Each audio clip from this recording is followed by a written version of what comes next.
This conference will now be recorded.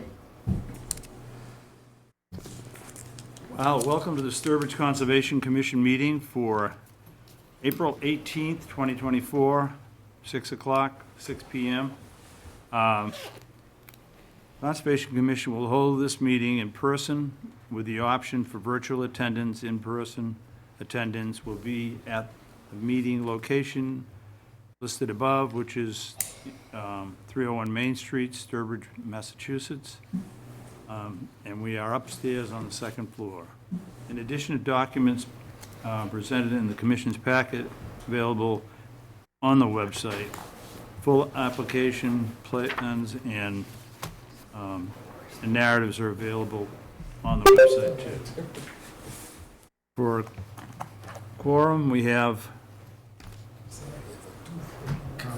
Yeah, correct. Give your name, please. Flor Sancho-Urbano. Carsten Stuber. Ed Goodwin. Ted Winglass. Roy Bishop. All right. We're missing Eric this evening. As a couple of updates, just to, we're welcoming Flora Santamango Sancho-Urbano. to us as a new member. And Eric is not with us tonight. He's not leaving the commission, if anybody's questioning that. So with that, we will start. It's going to be fun. 6:01. So We don't have any minutes to approve, but we do have, you could do the wetland decision for 57 Beach, okay, all right. which Well, is before they number give- 8. Opening statement for the public hearings. In the interest of saving time, the Sturbridge Conservation Commission will hold all public hearings tonight for work within a wetland, water body, or resource area, and/or within the 200-foot buffer zone to a wetland, water body, or resource area, in accordance with Mass Wetland Protection Act, MGL, Chapter 131, Section 40, and associated regulations, and the Town of Sturbridge Wetland Bylaw and associated regulations. We will not be reading the newspaper ad prior to the opening of the first public hearing for each project. The applicant is to submit proof of notification to abutters within 200 feet of the subject property line and proof of legal newspaper advertisements. If these items are not submitted, the public hearing will not open. Additionally, prior to the start of each public hearing, we will announce the location of the project, the applicant, and the applicant's representative. If any of the other visitors have not legibly signed in yet, please do so. Also, if any visitors are recording this meeting, please let us know. Thank you. Just a little, first of all, I'd like to, Flora, we'd like to welcome you as a new member to the commission.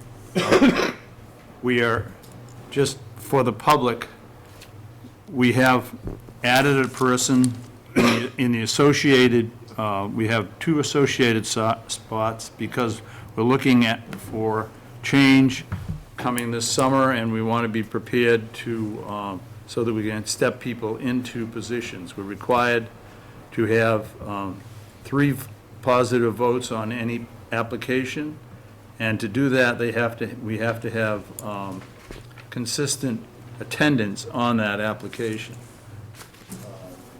which two misses, even using the Mullen Law to update yourself does not allow you to vote on an issue. So this is a good step for us. Further, we have Lauren Vivier has accepted the appointment for come on board, and she will be stepping in to Jeff's position. I think the 15th, right, of May? I think it's the 22nd, I believe. 22nd. Week of the 20th, I believe, Of April. of May. Okay. And in addition to that, we did a site visit to the dump, not to the dump, to the, am I losing my? Her boys? Kerboys Junkyard. And that, with Haley and Connor from our legal team, and that, from a general point of view of wetland protection, there's vehicles in the wetland. There is some flagging of one of the streams to the right, but but other than that, it looks like a junkyard in a wetland, basically. So I don't know how we're gonna, the lawyers have taken it back. 9:20. What? I was there, I sat there Thursday morning till like 9:20 at the junkyard. At the junkyard? Yeah. Is that the wrong date? I don't know. I thought it was last What? Thursday. It started at 10. Got there at like 10 and Well, I wasn't- I talked couldn't to make my it. brother for half an hour. I wish was- somebody had just texted that's me. too I bad. live a It's mile not- from there, you know that. Well, I know you're right, yeah. I assumed that, because you're so punctual, I figured you Yeah, weren't coming. yeah. Yeah. Sorry about that. No, I did my jump around and sat there on the phone. I was like, So you were the only one there? No, I was there with No, but- Aaron and the legal team. So- None of us went. None of- Jeff, were you able to go? No. Yeah. But So what did these, did you say anything? they're gonna go back and write it up. That's my fault. I probably just didn't read the email. Yeah. No, but I mean, did they respond, the corporate junkyard, or will they see the wrongness of their ways, or? No, they don't see the wrongness of their ways. They feel that they bought it the way it is and they want to keep it the way it is. And we have photographs that show that that wasn't the case. Yeah. Yeah. So So that, yeah, see, I'm not, for this, I just wanted to tell you, Yeah. give you the update on Alright, okay. it. Sorry I missed that. Yeah, no. But, that we're gonna move forward on that. Okay. Yeah. And that's about it. The associate member will fill in wherever there's a void. For example, tonight Eric isn't here. If something comes up that requires a vote, or even if it's extended and the vote comes later, the associate member will fill that slot. That's the way, we're going to have to work it out because we have, as I said, we've never done it before. But it makes a lot of sense with the pressure that they're putting on for, they've had the Mullen Rule, which I thought that you could read sit and watch the tape, sign the Mullen Rule, and that was 100% satisfactory. Well, it's not. It's not. If you miss two on anything, you can't vote on it.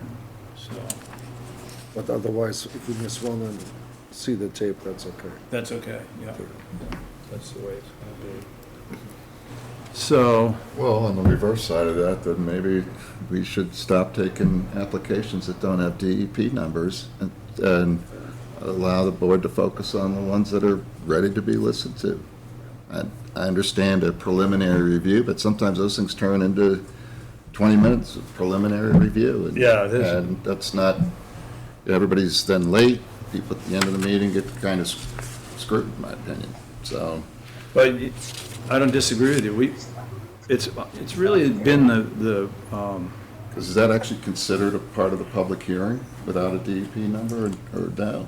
we don't have to put it on the agenda if there's no DEP number. That I That's- understand. Yeah, and therefore we wouldn't hear it. Right, which shortens the number of Yeah, meetings that someone may potentially miss. May work against you too, but my question is if it doesn't have a DEP number and it's just general discussion, if you attend that may not even count towards the actual application. yeah, we can't. So, Part one of what you said, I can agree with. The part two that's too fuzzy to, right, say, oh, so, no, that's enough information, or, right, so I don't know if, Yeah. you know, it's something for y'all to consider. So, right. right. With that, we are easily at 6:05. So we are, Are you going to do beach, or are you just, you're going to go to item no, we're going to number go one? right to the Go right to number one? number one, yeah. 244 Podunk Road, request to amend an order of conditions, address utility poles and tree removal, DP file number 300-1167. Okay. Hi, Lenny. Good evening. At the previous meeting, I submitted the application and everything else to Aaron, which you have. Yeah? So I'll just proceed. What we're doing here is we're talking about a project that's located at 244 Podunk Road under DEP file number 300-1167. What we're doing there is we're putting in one post brace for the power line that's going to be located off of Podunk Road. What it is... We're trying to get it up here. Wait just Yeah. a second. Okay.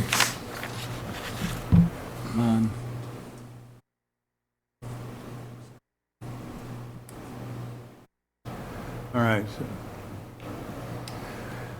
So that's Podunk and the Okay. corner of, Right. There's Podunk Road right here, and this is Route 49 right here. okay, And straight up is north. yeah.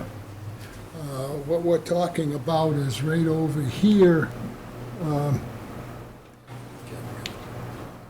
right in this section right here, we're putting in a post brace in here for the telephone pole off of Podunk Road.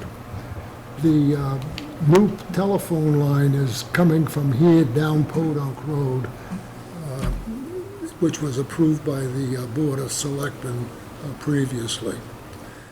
So the only thing we're doing here is that one post right here for At the the corner? telephone post support, and that's it. The rest of it is for the National Grid, which they're exempt from the notice of intent in here, and so it's just a very simple thing, and it was sent to DEP and all the abutters and everything else. So we went through the whole board just for that one support post for the National Grid because it's on this property.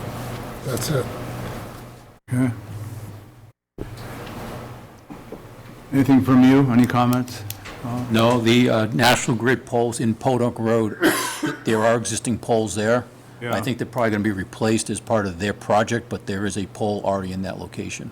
I mean, being removed and replaced. And then they're running electric down Podunk. It terminates short of this house, but it's just running wire. There's a wire, but not electric. Yeah, I don't want to address that right No. now. Just this, anything on it? I mean, it was, why just wasn't it on the original plan? I mean, I would assume that they, On the, no, the support post wasn't even, National Grid was? it was done by National Grid. They're the ones who put that post in on 244 feed Porter. power to the house. Right, to bring power to the house, so. So it was not on the original plan. Right. Okay. It's not a big deal, I don't No. Anything from this end of the, no? No. All right. Motion to close the public hearing? I'll make a motion to close the public hearing of 244 Podunk Road, DEP file number 300-1167. We have a second by Roy. Is there any public comment? Yeah, that's probably, anybody here for this would like to speak? You? She wants a pool. All right, all in favor? Roy Bishop in favor. Ted Winglass in favor? Ed Goodwin in favor? Carsten Stuber in favor. Float in favor. Bertha Sherman in favor. Okay. With that, do we have a motion to accept? I'd make a, let's see.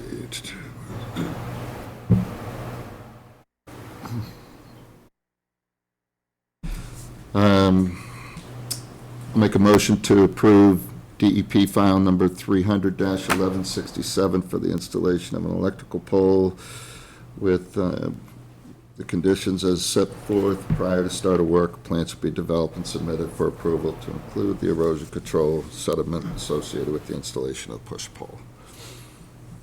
A second? Second. Any discussion? Seeing none, all in favor?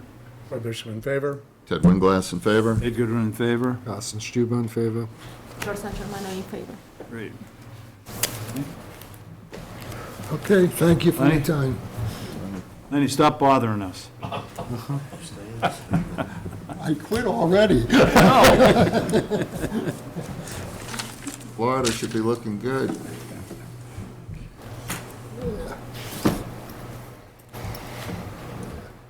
Thank you, have a good Thank evening. you. But I promise to be back. We know. 6:10 PM, we're 1 Draper Wood Road, an RDA for an in-ground pool. The owner is Nathan Tremblay. Somebody here for that? See none? I'm online. I don't know if you can hear me. Hi. Yep. Yes, we can. Go ahead, yep. Oh, great. Hi, Daniela Vassar. I'm representing Juliana's Pools on behalf of the Tremblay family. We're requesting an RDA for construction of a 22 by 36 mountain pond in-ground pool within the Uplands Review area. Okay. Did you file with DEP on this? I did. You have a file number? I do not. I don't think I ever heard back from them, but it was mailed to them. I don't think you get an file number for an RDA, Okay, all right. because it's not a notice of intent, it's just a, Determination. Yep. Okay, yep, all right. Good question. All right, with that. Any questions from you on the pool? No? no, we did the site walk last week, and the plan was revised to put the hay bale silt fence line, or the straw wattle silt fence line basically inside the fence. And after the site walk, we don't have any issue. And the stockpile will go on the uphill side of where the pool is, and actually it funnels towards the neighbor and before it actually gets toward the wetland. Did you I see made it? that site walk. Yeah, I so- didn't see that one. Yeah, no, it's a good project. Okay. It's a good improvement. With that, Looks like a good plan to me. okay. Karsten, any questions? Just like a small question, in terms of the sediments that are being removed, what is the disposition of those sediments? So, based on the site walk in, I'll let, See that circle right where the W kind of begins? That's where they plan on stockpiling the material, and the larger kidney shape is the swimming pool imprint. Yeah, sorry, it's kind of hard to see on the colored drawing, but if the stockpile is in the corner closer to the house, and the pool is the circle closer to the middle of the yard. Okay, thank you. and then all excess will be removed from the site. Do we have any? I think you're doing, what, a 3-foot Your clicker? Yeah. cement walk around?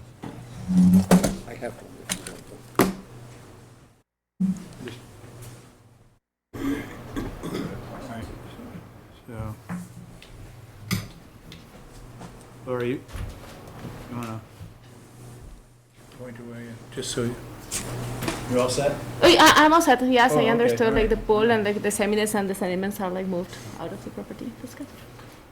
All right, Well, I'd make a motion then, well, I guess any public comment?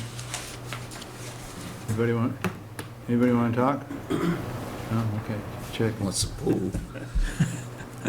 I'll make a motion to approve the request for determination of applicability based on the site plan that was provided with the changes from the site walk, negative number 3, with a positive number 2, and a positive number 6 with conditions noted Right. above. All right, Second. second.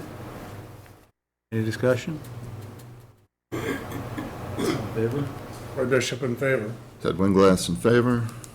Ed Goodwin in favor? Carsten Stuber in favor. George San Germain in favor. Get your pool. Have fun. We didn't ask the important question. Can you swim?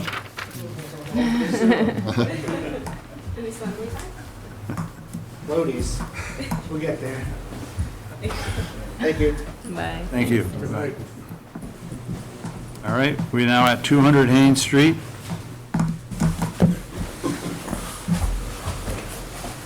All right.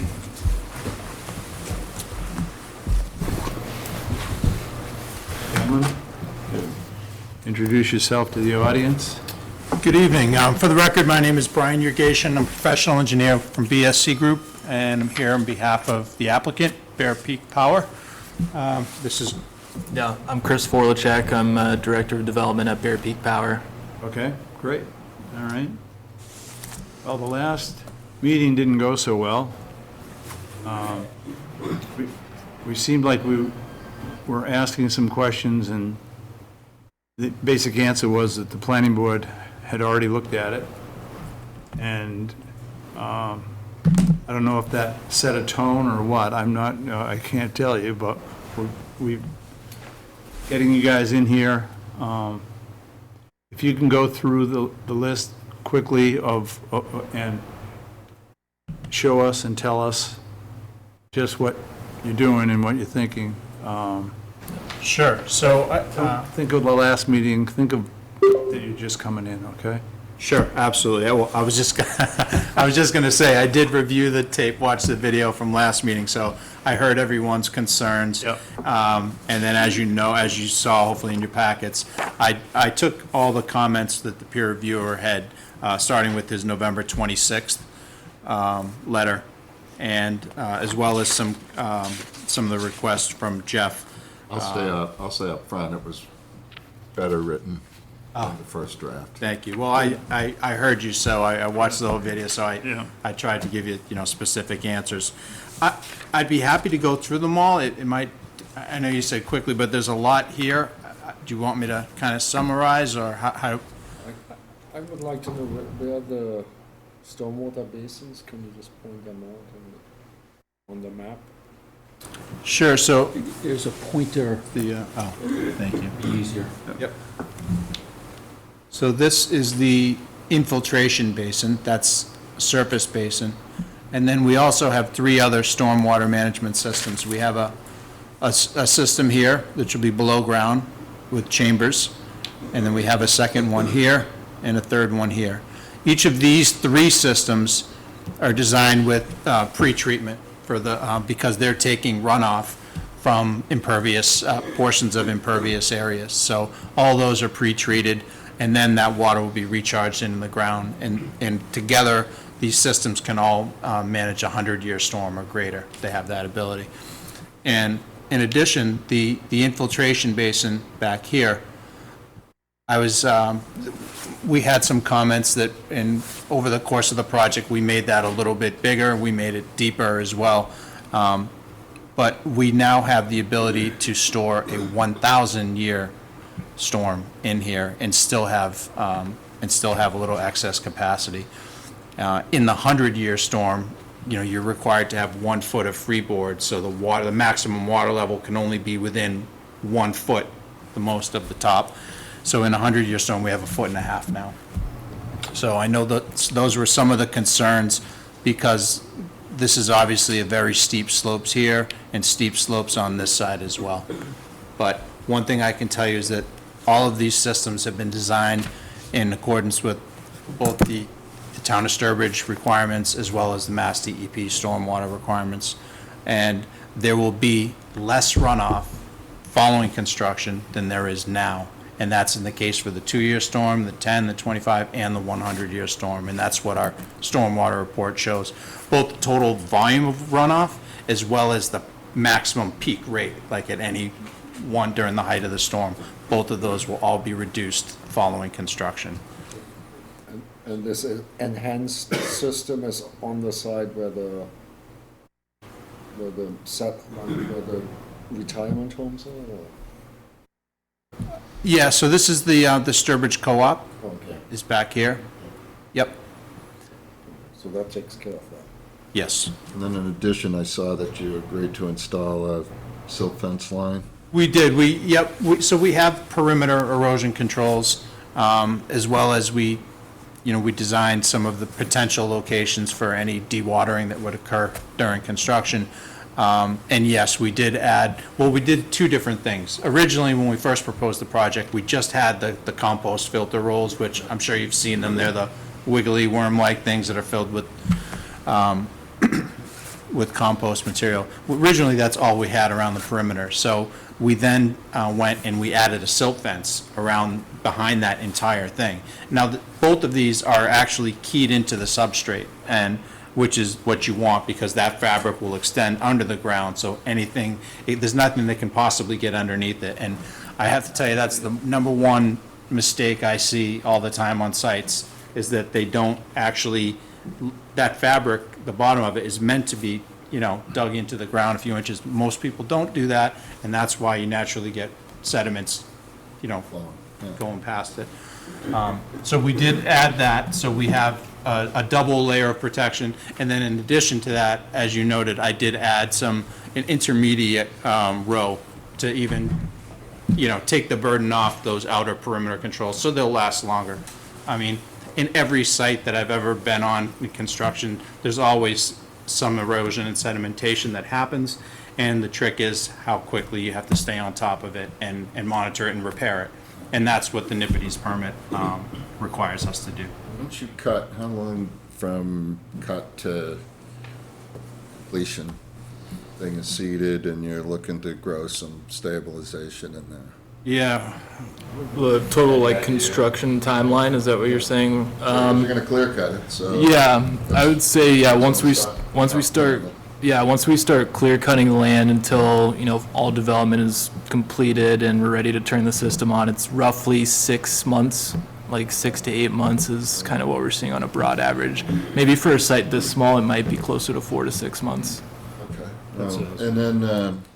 And then stabilization, when do you go to remove? yeah, not until we have 85% vegetative growth established, which is How is the that? requirement. Just, It's, how do we determine that? It's subjective. It is subjective, but I can tell you that most people always leave them in longer than usual, and I think people would leave them in there forever if they. some people do, and They have yeah. to pick them out, so. Yeah. I don't know if that's something that you'd want or not, but that, Yeah. eventually, it sounded like the concern of the agent we had on the compost is that there's a plastic netting around that. That Right, eventually and- you get plastic going Yeah. out there, Right. so you want to get that stuff out of there. And I did, Plus it's unsightly. yeah, and I did hear his concern, but I mean, in my personal opinion, I've never seen anybody require a certain, almost brand, because 90% of the ones that are on the market. We can't tell you what brand you use.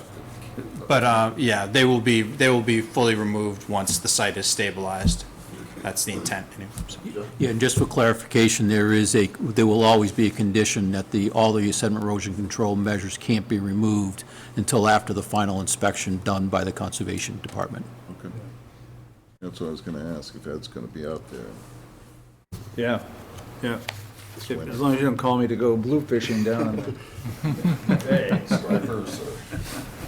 Hey, when they're running, right? Absolutely. Those are my questions. Talk a little bit about you said you don't chip it, you take trees. Tell me about that process.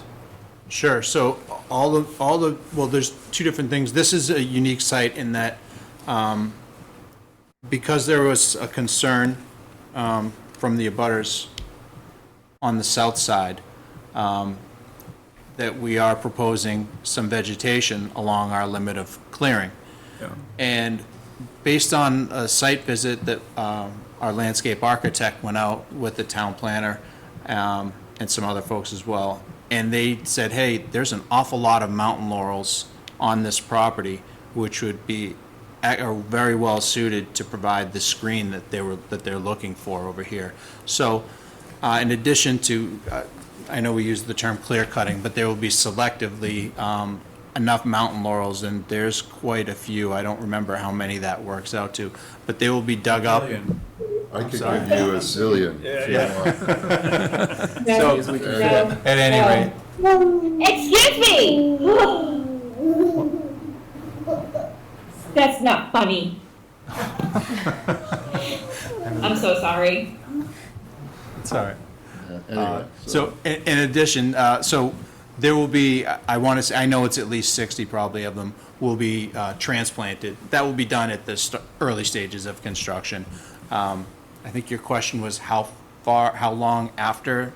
well, it's just, so Or it's what? 85% is your answer, so that could take, Yeah. a year, I don't know, it could take longer.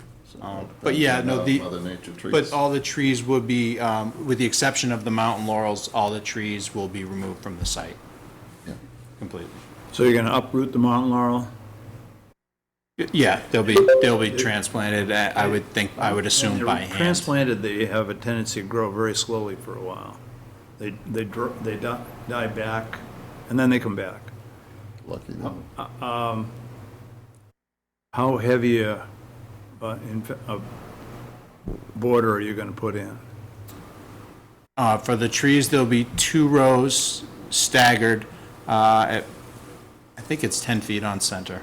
Yeah, So which effectively becomes like 5 feet on center because you're with the double row. Right. So there's, what I should say is, even without these, and there's photographs and everything in the file, you can't see through here. That's a very steep gradient. It's incredibly wooded, and when you're down the bottom, you try to look up, you can't see. You know, I know that's not your concern, seeing, but I've been down there, we've walked the property. yeah. coming back to the clearing process, how do you clear it? You said you don't chip it. Yeah, I to be honest, I'm not that familiar with the process. Well, didn't you say that in your, that you don't chip it? It's not chipped on site? Correct, I said they're not going to be chipped, they're You're not going to be familiar with the used on process. How do you site. know that? Because we're not going to be using them on site, and we're required to, everything that's taken down on site is required to be brought off. That's a condition that we have. No, so how do you do that? How do you, I'm asking you physically how you do that.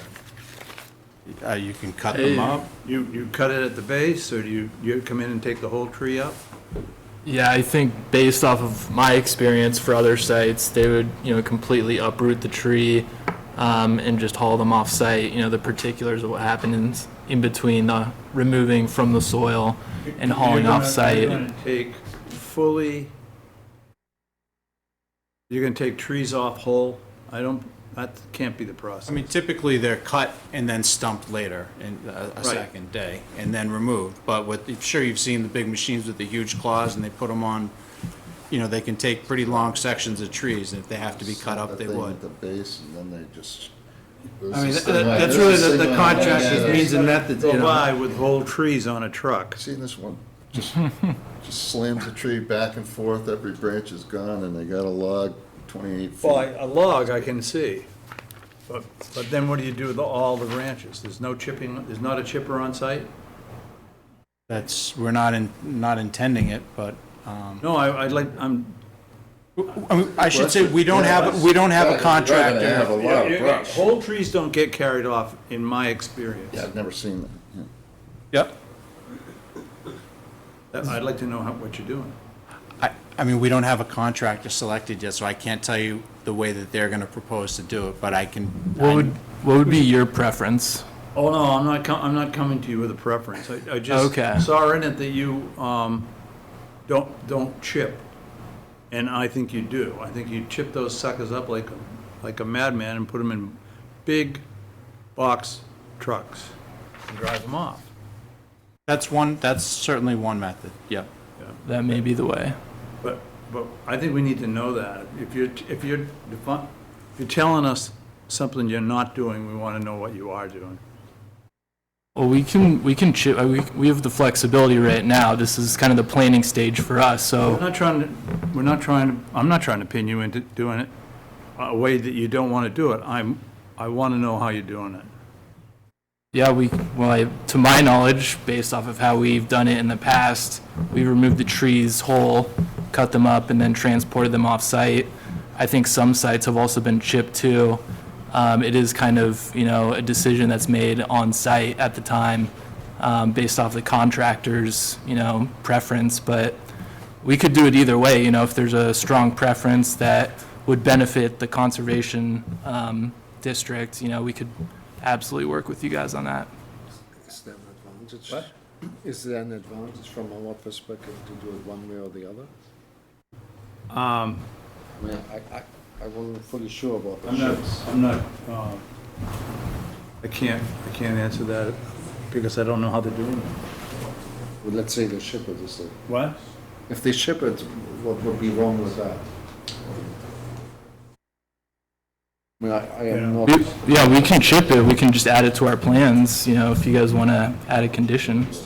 I just was wondering what the concern of our reviewer was here, whether it's shipped or not. I mean, I'm a layperson. I mean, it doesn't.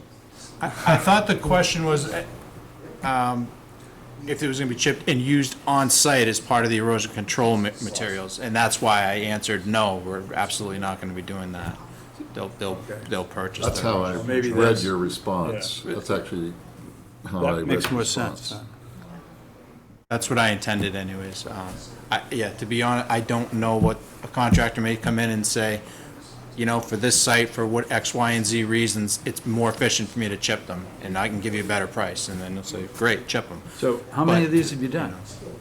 My first one was in Grafton, Massachusetts in 2012. I've probably done maybe about 20 of them. 20 of them? Yeah. Okay, I just would be surprised that you don't know exactly how they do it. Yeah, we don't, clear trees for every single site, but, when we do, we, work with our local contractors and they kind of determine the, granular next steps for each site. I'm just reading some stuff on it right now. So I guess with the stumps, there's two different methods that are available. One is to grind them to the level of the soil so that they don't obstruct. And the other is to remove the stumps. Is what's been your experience with that? I'm not involved in every aspect of the site development work and preparation work, but to my knowledge, I think it, makes sense to just grind the stumps down on site rather than, hauling some big beefy material off site. Well, plus it leaves root structure in the ground. Yeah, I can tell you just from a personal experience, I had a very large tree, what do you call it, a pear, I forgot what, a Bradford pear, and it, lived its 25 years, and it split right down the middle, and they came, and I asked them, how are you gonna do it, and then I watched them do it, and see they ground that, they stumped it, and about 6 inches above the ground, and then they came in and they just ground it up and became mulch right there on site. That's how they, We're doing that. that's how we did that, but. We don't have trees like that up here. That's Yeah. called an orchard. Yeah, we leave that to the local experts to determine. Well, first of all, there's going to be elevation changes. Not Guys, that, are not? not that, you're saying on the proposed elevation Yeah, changes? yeah. Pretty minor. I know that there's a lot of contours shown in here, but this was, the only reason this was done, the rest of this is all gonna be, at the current grade. And that's just because you have a limit to the maximum gradient for solar to be efficient. So we did these to reduce the steepness in these areas here so that we could, it would be more conducive to solar. But everywhere you do that, you need to remove all the stumpage. right? Yeah. Yeah. So you can't, I mean, if it's being, I guess if it's being filled, you wouldn't have to, if it's a fill area, Right. you know. well, basic housing laws do not allow the burying of stumps. I don't know how that relates to you guys. But you Yeah. can't bury stumps. It- And to just give you a little, back at your pear tree, I had an oak that died in my yard, a white oak. And they came in and ground it down, you know, to a good dollar's worth of grinding and filled it with loam. And that sucker's been sinking every 3 to 4 years ever since, so. Oh, yeah. I'm familiar with that scenario too. Yeah. That's, becomes a structural problem. Yeah. No, so- I meant, the only case it would stay, quote, stays if you ground it, and then you can fill it, you know, if it's all ground up. But, yeah, I agree, you're not don't The bury. panels actually sit on, I mean, I've seen the rack cages, do they sit on the concrete, They, tubes? Or- yeah, well, during construction, we'll have a, kind of like the same machine that, you know, hammers in wells. They kind of hammer in like a 20-foot section of steel into the ground, and that's how it's supported. So at some point in the future, so that doesn't make sense to leave the stumps in the ground for that reason, because they don't want to have a refusal with the piles that get driven down. No sense, yeah. Yeah. You hit the stumps, so you're probably gonna get rid of all the stumps, so. Yeah. We're narrowing down actually how it's gonna work. Yeah. So, all right, so that's interesting, okay. So what's the below the surface there? Is it rock? We haven't done a geotechnical assessment yet, but once we do get our, you know, permits in place and approvals in place, that's one of the last things they'll do. It's like a pre-construction activity to actually determine what depth do they need to hammer down the piles, and, you know, should we actually use a ballasted system of concrete in some locations if there is, you know, depth to bedrock issues on the site, but that's to be determined. Okay. Anything else? Anybody have any further questions? Has a study on like wildlife and how it will impact wildlife in the area been done? Yeah, we did it in like a engagement with the U.S. Fish and Wildlife Services IPAC system, and they kind of recommend best management practices for encountering species of concern that were identified in the area. And they also, in certain instances, recommend a formal engagement with the local Fish and Wildlife Office, which I believe is the New England office in New Hampshire, to conduct and recommend further studies and investigation for habitats that, you know, are known to exist around the area, or specific concerns that relate to, you know, the Endangered Species Act. But they didn't recommend anything. They basically said, there was, yeah, the northern long-eared bat was, I think at the time it was not an endangered species, but I think more recently it has become an endangered species, but that didn't impact the recommendation for our project. The concern with them is usually the roosting, you know, trees, so. What about the box turtle?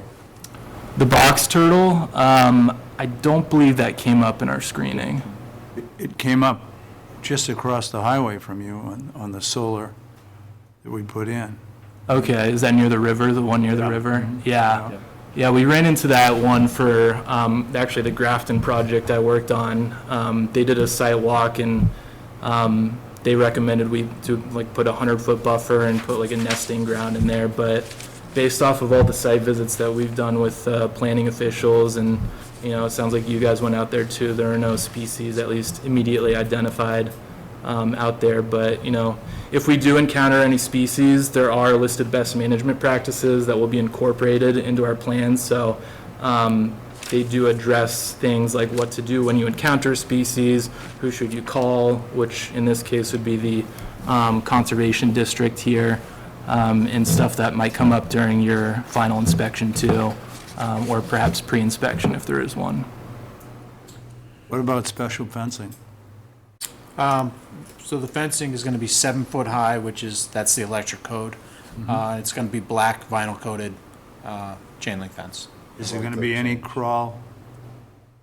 We can certainly, if you want like a 6-inch wildlife gap under, at the bottom, we can certainly do that. That's easy. We do that oftentimes on solar sites. And to be honest, I don't recall if we had that on our detail here. Yeah, We I might don't have. recall either. But that's, I like the change of colors and the vinyl, and that's good, yeah, that makes sense. Yeah, Jeff, it would either be one of the last couple pages. Keep going. Okay. No, it looks like we did not have it on this one. Was his Oh, does 6-inch it gap say? for? Yeah. Oh, I can't read, I'm sorry. Yeah, it's a 6-inch Oh, there it gap is. for wildlife For wildlife passage. passage, so we do have it, okay. Good. Anybody else have anything else? Is there a cadence to go out and look at the lot and measure predicted performance against actual? For like solar production? Well, yeah, I mean, just erosion. Oh. Oh, no, I thought you meant solar too. I'm like, Yeah. these systems are continually monitored. Well, we have to comply with NIPID's Phase 2, that's why we have to seek a construction general permit prior to the start of construction. And that has a very specific schedule as far as the routine routine monitoring and inspections and reporting. So at a minimum, we have to go once a week. And then I believe in addition, if there's any rainstorm of a quarter inch or more, I don't remember the particulars, but we have to follow that. We have to do weekly, minimum weekly inspections and reporting. And we're going to be providing the commission with a copy of our SWIP once that's prepared as well. Okay. As well as the planning board, I think they expressed an interest too.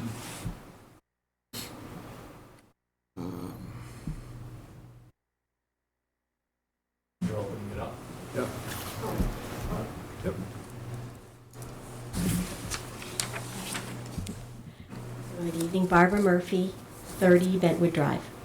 I am a butter representing the Sturbridge Crossing, so we're a butter on the south border. Jeff, can you go back to the plan? Which one were you looking at? The whole plan. Back towards the beginning, 3 maybe. Yeah, that's good. That That was works. good. That was good. Okay, so my first, I do have some questions for the engineer, even though, do you want me to have a pointer? What, you got a pointer, you want to use it? Thank you. I don't know how, but you just press this? Yes, not me. All right, thank you.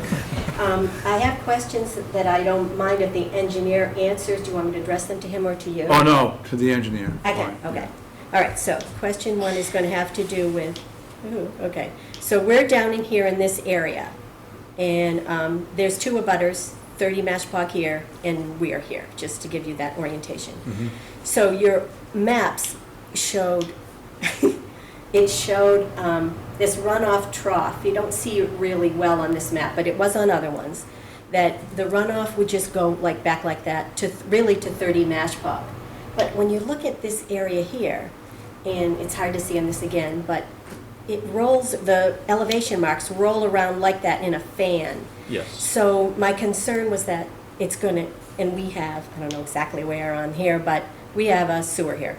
And it's a sewer, leach field, and a 6-unit condominium unit. So I'd like an explanation as to how you feel that has been addressed. Like Sure. my idea was, could you please just give us the elevation markings, and you never, and that was, you didn't do that, but you did give them up here, so you could actually see, oh yeah, there's a trough, you can see how it would go there.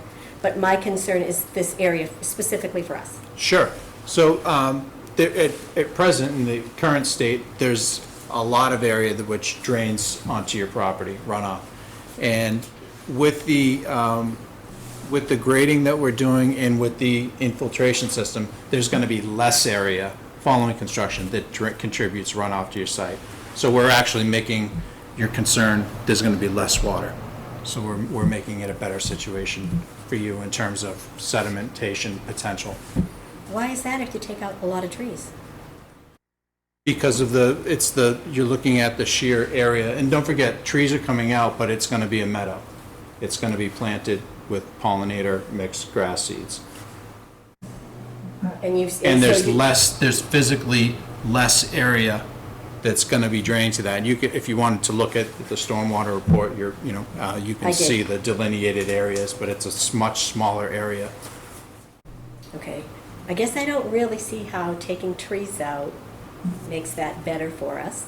I think it's riskier, unless you want to, I think it's 55 mountain laurels that the planning board has decided will go in, or you guys have worked that out. That's just one of my concerns. And there will still be the last 50 feet is gonna be untouched. And then, completely untouched. But- The elevation that she asked for, is there any reason why you couldn't get that to her?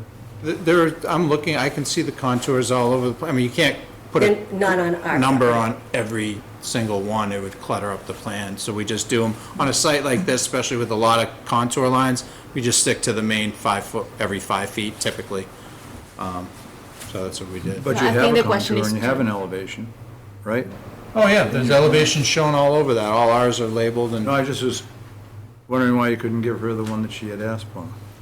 I guess I was unclear what she was asking. Maybe I'm, Just the I'm not trying. elevation markings. If you could expand the contours You to the have them wooders. here, which is 30 Mashpug is here. Yep. So, but you don't have any over here, which is us. And that's why I wanted, because we got a sewer somewhere right around there. And so we're concerned about, I'm just concerned about why you think, because you have in one of your maps, you have like is it 4S straight into 4R, is that what it's called? Probably, yeah. Yeah, For the and it goes, subcatchment. and it goes this way, and that's what you thought the natural contour would be. But then when I saw this fanning around, I wasn't sure that it would do that. So I was asking for the elevation markings just so that I could verify what you thought. I could show you them if you. Oh, good. So if you're talking the existing contours, No, these are, existing I've seen, it's the and ones. these are proposed, so you got them every 5 foot. And then where they end is where they're connecting to the existing one. So they're all labeled there, they're labeled here, down the road, they're labeled here along the basin. And so, I mean, yes, they're not every 5 feet, but you just have to, you follow along. Right, but they're not labeled on our property. But That's what they're not. And I'm To looking. be see- honest, we're not allowed to even, we're not supposed to even survey on your property. We're not, the fact that we're showing this topography off-site, but that's not our job to survey other people's property. We survey ours and we label the contours on ours. You did for 30 Matchpog. And You don't see it on this particular map, but there's contours showing that that the elevation goes right down in a trough. I mean, you can follow the contours. There's contours shown. I know they're off if you're talking about the viewport being cut off right here, the property, yeah, but there's contours shown all throughout here. And there is another map that you sent, that was sent to us, that did give more of our border. Correct. In the very beginning, I think it was maybe after the November hearing, there was a question about we wanted to see the contours on your property or to the properties to the south. So we did provide a standalone plan which showed the contours over there. Okay, this one's pretty good. This one shows a little bit more. You can see the contours going back to 30 Mashpog, that's going sort of up the screen over there. Yep. But there really won't be any, and you see how those elevation marks go right around, These, or- I'll show you. See, you already have this. These are elevation markings, and they really do show descending, they make it look like it's really gonna it's gonna go that way. But here, it goes around like this, and there Yeah. aren't any markings here, and so see, right there's our border right there. Yep. And so from there down, there aren't any. So that's why I wondered, that's why I'm asking, why do you think it won't go there? Why do you think it's not? No, there will still be runoff going in that direction. All those areas that are, where we're not have proposed grading, will still drain to that. It's just we're intercepting some of the area that goes there now, and we're gonna manage that water rather than it continuing to run off onto your property. Okay. Is that, How do you manage it, though? with an infiltration basin? Okay, so. That's a stormwater management. I mean, Is, that's so what- it's this, is it this here? Is that part of it? Whoop. No, so in the back corner there, in the southeast corner. Up there? That long, yep, so a lot of the runoff, which will be going into that, presently drains off the site. Right, and, yeah, but that's still, that's gonna protect the people behind us, and I'm happy for them. I'm not as sure here. So that's what that question is. I have another question about the concrete pads that you had mentioned, that the concrete pads were moved. Yes. And I couldn't find a map that showed where they were. Do you know about where they are? Yeah, I I can looked show on all your maps and didn't see them. Because they were moved towards the south, and I Right had no there. idea what that meant. Oh, that, they're over there, okay. Yep. So they're clearly out of our way. All right, Yes. that answers sufficiently. And then, so my concern for the, for the board is that, that the runoff, I'm not sure if it's really addressed. There seem to be in other documents that they said that, we were 82 feet away and they didn't need to, and so, can you take that out? Thanks. Other kids.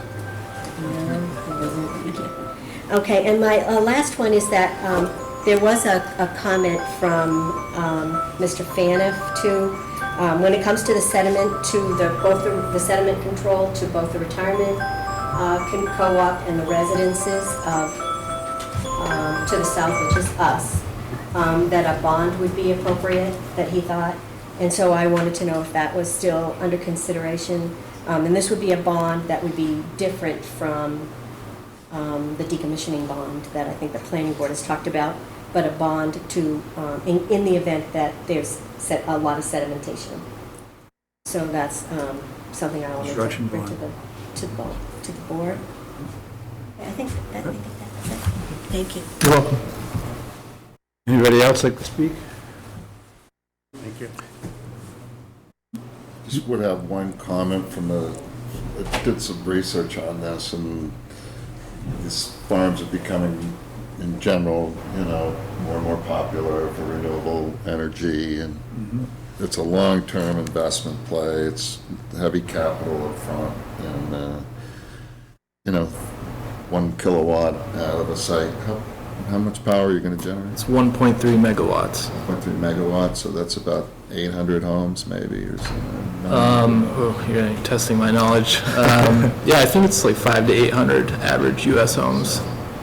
There's obviously some of those benefits and stuff, but the EPA is all over these sites too, and if they do screw up, they get hammered pretty heavily. That's one thing that was a continuous theme of some of the stuff that I read. So there is, some level of concern at the federal level that takes a little burden off of the town, and it's a lot of it had to deal with sediment and where these fines came from, and they were in the millions of dollars in fines. So a simpler way that I could maybe try to explain that erosion plan is what he's saying is we're going to cut some of the top off, which is going to reduce the amount that begins to flow down, and that's going to be directed into, I think, that corner, right at the corner of those long panels, that's one of your catch basins, right, or retention. That's part of your filtration, right? Correct. There's a catch basin here. Yep. And what kind of gallonage does that hold? I couldn't tell you. We don't look at it in terms of gallons. Yeah, I don't know. We typically look at it in terms of thousands of cubic feet. But that's, I think, where you're going to push that water that you're saying is a reduction. Is that true? Correct. That some of it will be caught here, but most of it would be intercepted by this. So that's so is that little snake end, is that pulling water into the left, or is that a drain out from? This was added on so that it can catch a little bit more of the runoff, which was going this direction. Okay. Which would otherwise go by it. All right? Anything? Mr. Chairman, Brandon Fanoff here if you need me. Hi, Yeah. Brandon. How you doing? Got to make sure that you recognize Okay. it. Oh, we didn't know you were there. You're hiding behind the screen. Oh, sorry. I'm just kidding.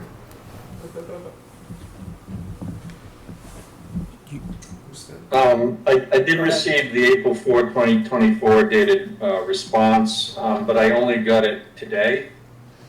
I don't think it's anybody's particular fault. I just ended up getting today. I looked at my email, going back around that date. I searched and I couldn't find anything. So I did go through it. If you have any questions or comments of me, comments you might want me to have, so I'm here. Yeah, we'd love to hear your comments. Please give us your comments. All right, thank you. So on page 1 of the response letter, the very first comment on page 1, I asked about creating as detailed a construction sequence as possible. And what they did is they went into a explanation about how they consulted with the U.S. Fish and Wildlife Service regarding the long-eared bat. That was not the context in which I was asking the question. It had more to do with erosion sediment control. And I know a little later on in the comments, they talk about how they can't really create a detailed construction sequencing plan until they've selected a contractor. I'm not a fan of starting large-scale construction projects that will expose a lot of dirt starting in the wintertime. That's kind of like the context in which I'm bringing all this up for your consideration that starting a project in like November, in my experience, it usually doesn't end well. So that's my comment there. Page 2, number 4. It goes back to my kind of flippant comment about pollinator seed mixes being a bit of a joke, for lack of other terms. And the answer is that the applicant intends to submit a Massachusetts DOER SMART application for the pollinator adder block incentive. And they go on to talk about some of the requirements from UMass Amherst, Clean Energy Extension.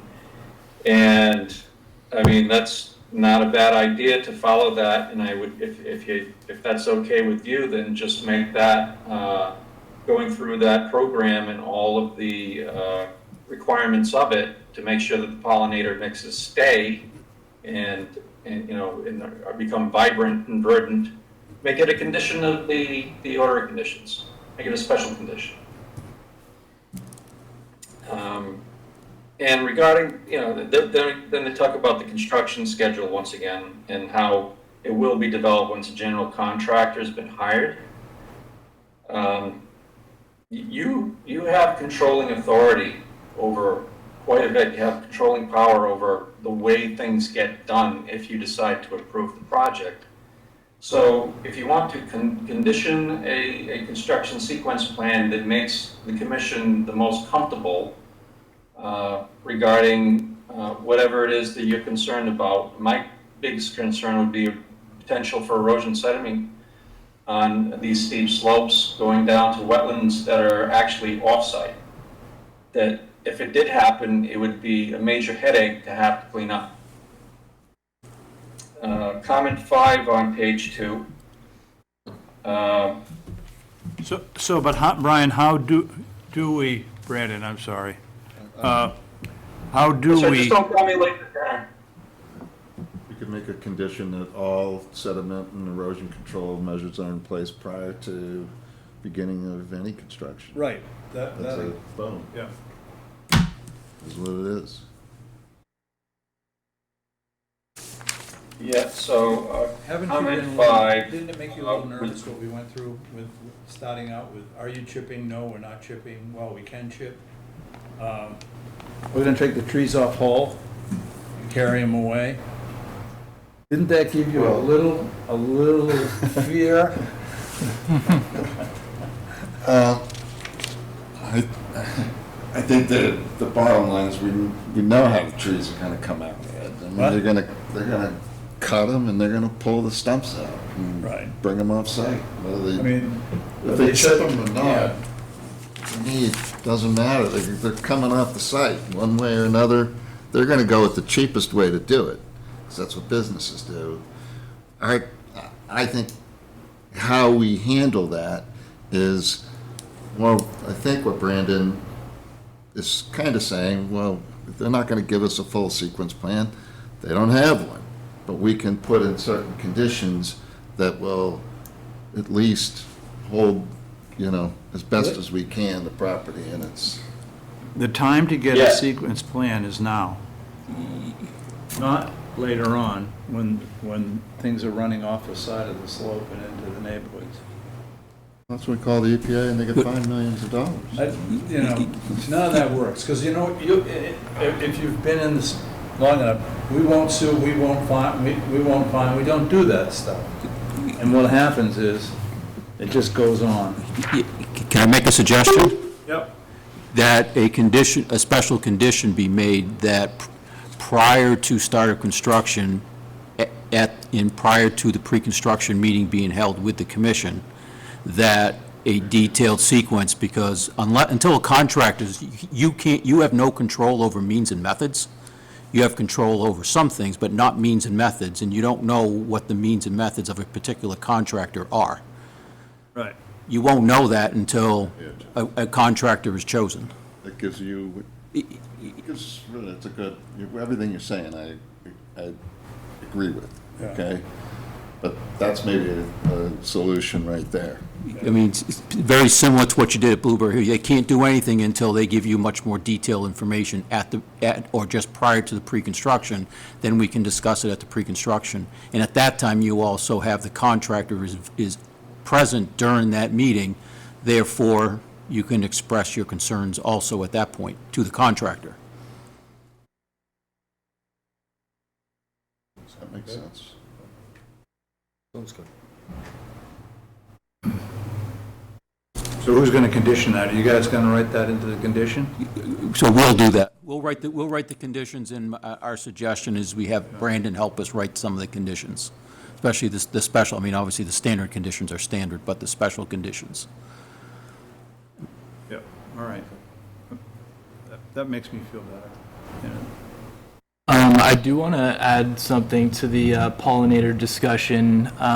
As I understand, the application to secure the pollinator adder is pretty rigorous, and it is very site-specific. So our intention is to plant pollinators upon the recommendation of UMass Amherst, their pollinator program. If they don't recommend that we use pollinators because the site doesn't support, an environment for pollinators and maintaining them for 20 years, we will likely not plant pollinators. So I just want to, make that be aware. So how do I react to that? I wouldn't recommend putting it as a condition, at least kind of noting that in the condition, if we decide to plant pollinators, have it be scrutinized by UMass Amherst or, something like that. I think what we do is we make it a condition with the caveat, and if it doesn't meet the SMART program, they come back in and show you what their alternative is. I agree, yeah. Simple. Okay. All right? Yep. So where are we? I know we're going round and round. Yep. I'm glad you guys came in, I would have brought cookies and coffee if, Yeah, no, we're good. I'm all full. I think Brandon still. you got to continue? If you'll allow me. Please. Oh, thank you. Okay, so number 5 was the bond, which was discussed a little bit earlier. I highly recommend some kind of performance bond in case things go off the rails. an amount to the commission's satisfaction. It's been known to happen. So you have a decommissioning bond that really, that's at the end 25 years from now. What if something happens now during construction? So, Brandon, can I just add to that? So it is historic that the commission has required bonds even on simpler projects for two purposes. One, if there is an issue during construction, you have some funds to be able to fix the problem if necessary. The second is to assure that an as-built is submitted at the end of the project. And the bond, yep, and then the bond would be returned after the issuance of a certificate of compliance. So how much would be the amount? And that's, we can discuss what that needs to be. We've had some that are, I think there was, the last one was what, 50,000 for Blueberry Hill? Yeah. And then, but we do one on almost every single notice of intent that gets filed. Very good. Okay, page 3, number 6, the last paragraph, the answer was that the solar array is one of the least impactful ways that this property could be developed. Goes on to talk about how, otherwise it could get developed. It doesn't really matter what's proposed. Either it's going to impact resource areas or it's not, and this seems like the same old, it'd be a shame if somebody built a subdivision here kind of argument, which I don't agree with. Those are just personal opinions. That's. I thought the church comment, you probably could have left that out, but I guess. Well, it was kind of, to be honest, it was in one. response to a comment which was really inappropriate, talking about, well, nobody else will have the opportunity to cut down trees on this site in the future. That's, Well, it had to do with agriculture, protection of agriculture. It was a respected tree harvesting, which is considered a form of agriculture. In this case, because the protection of agriculture is one of the public interest under the bylaw. So, what forms of agriculture could be done at this site? And the first thing that came to my mind was, well, forestry. And how could forestry be lost? Well, yes, you are going to lose you're going to cut down the trees, right? But then it's going to be a field. So there's no more opportunity for agriculture. And I think that's completely appropriate comment. It's unfortunately, it's an allowable use. Yep. Understood. On page 4, comment number 1, I said I didn't believe the silt socks, compost filter socks were enough to control erosion and sedimentation, and the applicant is going to add silt fence to the design, which I think is appropriate, but given the fact that we have some steep slopes, given the fact that there's going to be large amounts of exposed soil, and I still have my worries and my concerns about this site. The comment about erosion controls primarily failing due to improper construction, there's no doubt that if you don't tow in a silt fence, completely useless. You don't put enough stakes in your hay bales or your filter socks, then they're also going to fail. But even with the best installations, they can still be failures due to site conditions and large rain events. So when you have steep slopes, it gives me pause. Okay, so that's comment number 1. Comment number 3 on page 4. I made the comment that I thought that the stone construction entrance should be longer than 50 feet, and the applicant is stating that they think that's enough. So maybe as a compromise, somewhere in that stone, a metal scrubber pad could be added to help to vibrate the tires of the vehicles coming off and on the site. So that's a recommendation Is that I that had. doable? We're agreeable to that. Are you familiar with that? Yes. Okay. Yeah, I highly recommend it. I think they work very well. A copy of the SWIP will be provided to the Conservation Commission. I think that's great. And the weekly or greater inspection reports can also be provided if desired. I recommend adding that as a condition as well. And also, I recommended including a long-term operation and maintenance plan as an in perpetuity condition. And the answer was that if the commission so chooses, it should be terminated at the time of decommissioning. Sounds good. I recommend that. And just for the record, Brandon, that's a standard special condition anyways, so we would put that in there. Excellent, excellent, thank you. Comment number 6 on page 5. I kind of go into the foray of engineering here, and I'll be the first to admit that I'm not an engineer, and I did get a little bit of an education. But one of the comments, one of the things I was concerned about was not including an emergency overflow spillway, and because according to the answer, the basin was significantly oversized such that it can contain a 1,000-year storm without overflowing. Well, that's true, presumably, if it doesn't get gummed up with fine sediment during construction. It's a big concern of mine, that the construction process, while the soils on site are unstable and you have storms where the fine particles are getting transported into the basins, and I guess I have a general question through the chair, whether or not the permanent basins are going to be used as temporary basins during construction.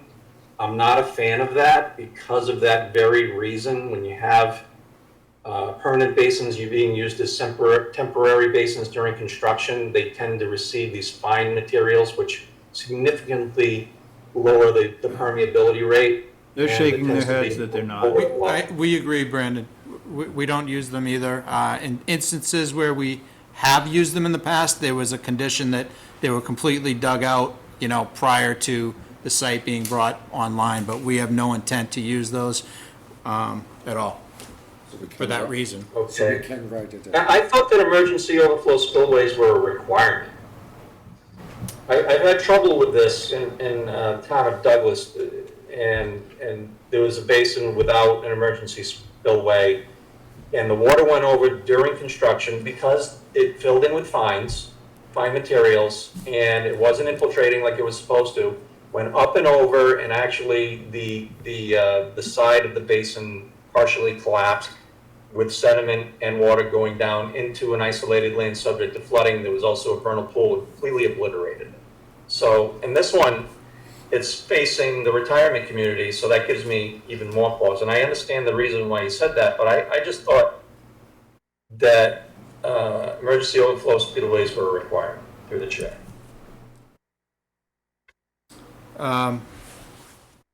They're definitely mentioned in the storm. I can't tell you offhand if it's a requirement. We've had plenty of projects get approved without them, as long as you have justification for it, which I do believe that we do here.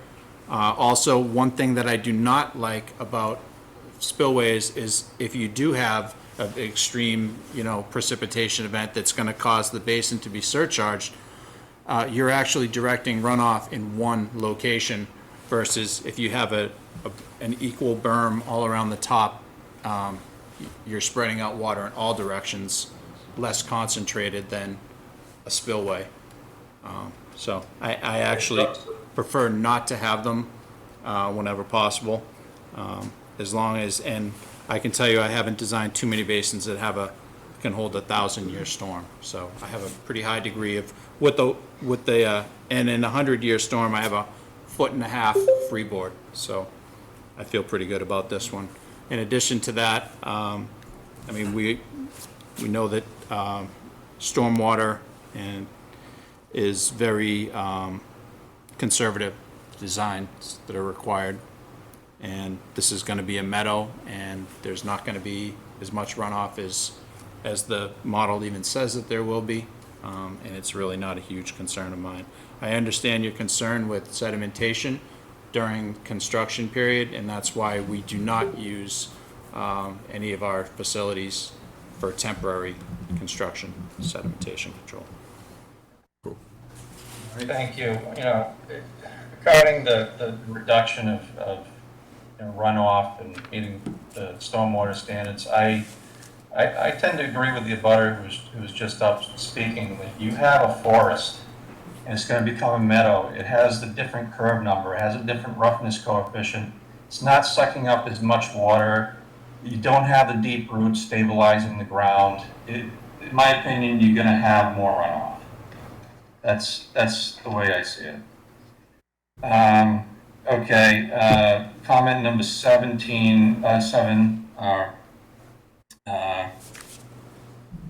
regarding the fact that the infiltration basin was redesigned in the early stages of the development, that it was significantly oversized and freeboard was increased to nearly 1.5 in the 100-year storm. It's the same comment I just had with the last one. And then the next one regarding the emergency overflow discharge is the same. What can I say, Mr. Chairman? I have some bad experience doing enough peer reviews, enough SWIP inspections, and enough work as environmental monitors for Concom's to have significant pause, and I'm personally nonplussed with the project. I had, with these slopes, with this much exposed soil, with the wetlands at the bottom of the hill off-site, I have personally had bad experience and have large reservations about the ability of the contractor to be able to control soil during large rain events, or if the soil becomes saturated. We have another year like we have had in 23 and 24. I'm really concerned about the ability of the site to remain stable and keep the soils on site and outside, out of the wetlands. That's it. Thank you very much, Brandon. Any general retorts? I mean, the only thing I would say to the last comment is that that's what Nippities is going to do. We're going to be out there a minimum once a week during construction. Things come up, deficiencies get noted, they get corrected. There's even a time period specified within which the repairs have to be made. So just throw that out there. anything further? Just one follow-up. Okay. Can you, because you were taking the position that you have addressed... Get the mic, Barbara. Okay. You were taking the position that you think you've improved the runoff for where our property is.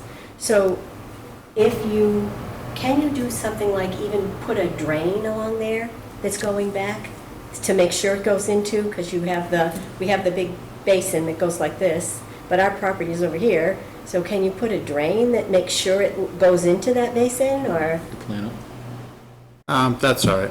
I mean, we did our analysis. We've done all our hydrological analysis, our hydraulic design. We've developed a model, and we have met our burden in terms of documenting and complying with the Mass DEP stormwater as well as the town's. So I don't feel that that's necessary, adding an extra structural control. We're in compliance, and another professional engineer who peer reviewed this project agreed with me. Okay, thank you.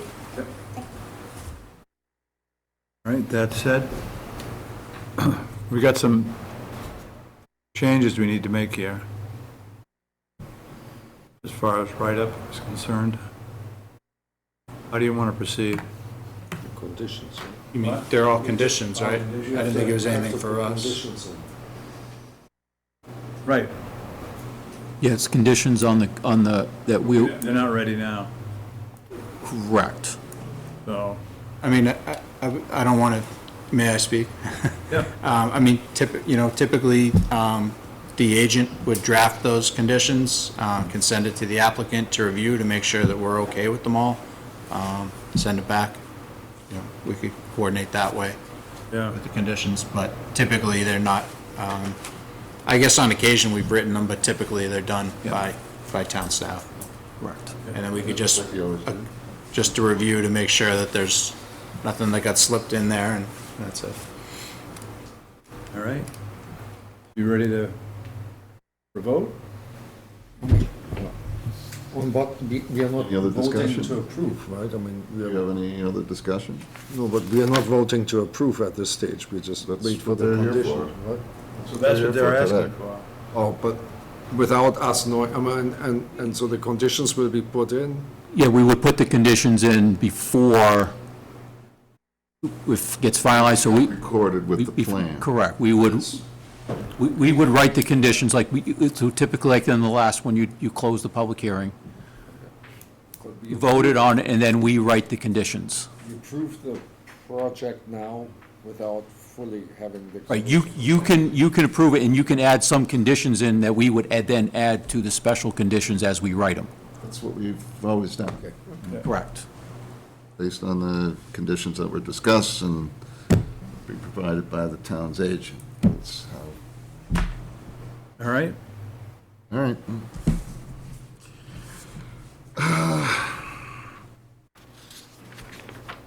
200 Haynes. Yep. I don't see the DEP number on here. It's local only. Did we talk about It's the local. size of the bond? Notice of intent. Yeah, it's only a Not local. required to Okay, file under. Okay, yeah. It's not, Talk the size of the bond? What was the answer?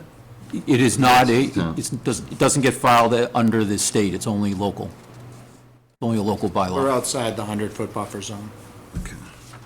Did we talk about the size of the bond? You know, that I would suggest that that be part of the condition, that you add that What? amount, the amount of the bond. Right now? Yes. For the thing. So- Let's discuss the bond amount. You give me a number and I'll double it. What about, I mean, I don't 50? think the project is as significant as Blueberry Estates, but I think it's more significant than some of the residential type stuff that we've done. So I would put it in the middle, somewhere around $20,000 to $25,000. What about 30? I mean, I thought 30. 20. This is why I really think the board needs to complete the project I've discussed a long time ago, and create a schedule. I mean, 25 would be fine with me too. So that would be my motion, is a $25,000. Yep. All right. In agreement? 25,000? And this is construction bond. Correct. That's correct. On small stuff, we, 5,000 or 10,000, and someone got us to reduce to 2,500. So that's why I kind of came up with that number, so. So, it's good to me. Sounds good to me. No, I was, We agreed. We okay, all right. I'm going to make a motion to approve the notice of intent for the Sandown, my old town. We close the public hearing. Oh, I'm going to make a motion to close the public hearing for notice of intent for construction of a commercial solar facility, 200 Haynes Street. I second it. Discussion?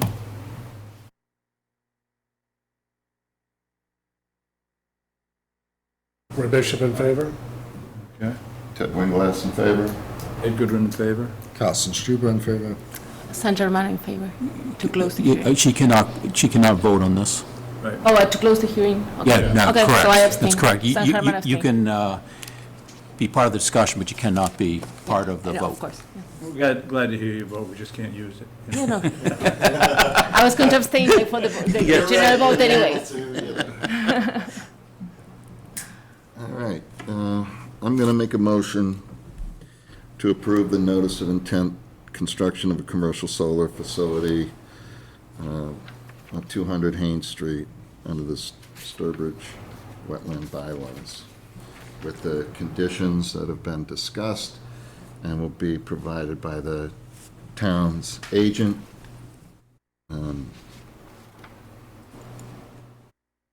That every one of them, and to add, I want the recommendation of Brandon and the following of that apparatus plan, and if they fail to be able to provide the type of floral that they come back to the board, and they have the construction sequence prior to construction, they get the weekly monitoring.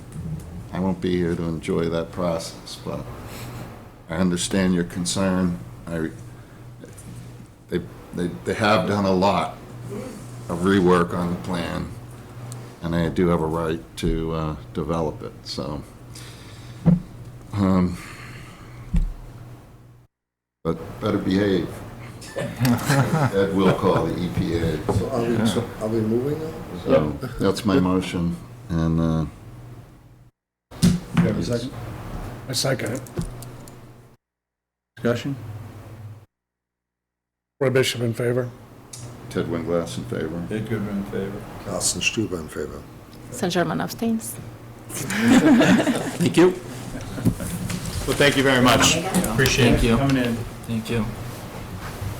You guys ought to go up to some of these sites and figure out how they do this. Yeah, I know. It's a lot to learn, apparently.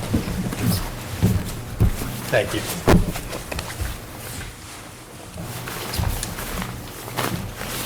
Thanks for coming in. Thank you, board. Keep an eye on it. You know my phone number. Anything goes wrong out there, I want to hear about it. Okay. Well, I think you'll know before we do, and we appreciate your diligence. Yeah. Appreciate it. Thank you. Take care. Okay, we are now on to 7 Cedar Pond Road, notice of intent. Drainage improvements. Time for an itty-bitty project. Yeah. Mike Tebow from Landscape Evolution. Nice to meet you, Jeff. Nice to meet you. Welcome. Well, I'm kind of a semi-regular here. I There's guess. no floor, she's practically a neighbor. Okay, nice to meet you as well. 86 Cedar. Oh, okay. There we go. So we met about this little project last month, and I did make a few changes. One being the wooden platform we're asking to construct. It's reduced in size by a foot. It's now 9 by 20 instead of 10, which brings it just beyond the 25-foot encroachment. In addition, I tried to give more room for the root system of that oak tree, so I've located that river rock swale further away, and also kind of opened it up. And what I like to do is have a bit of a depression here, so it's sort of a mini detention area, as much as can be done. But I don't want to again, encroach on the roots of that oak tree. So I'm kind of gonna let the oak tree tell me how much I can dig there. Yeah. I did add some more plantings, another 3. I'm talking about high bush blueberry. I've got the pepper bush over there, and also added a little higher up, some mountain laurel under that tree as well. I think the blueberries would take occasional saturation if it was different. I know that there was a note by the DEP questioning whether I might, going to make the problem worse by sort of funneling it in one spot. That's kind of why it's not just a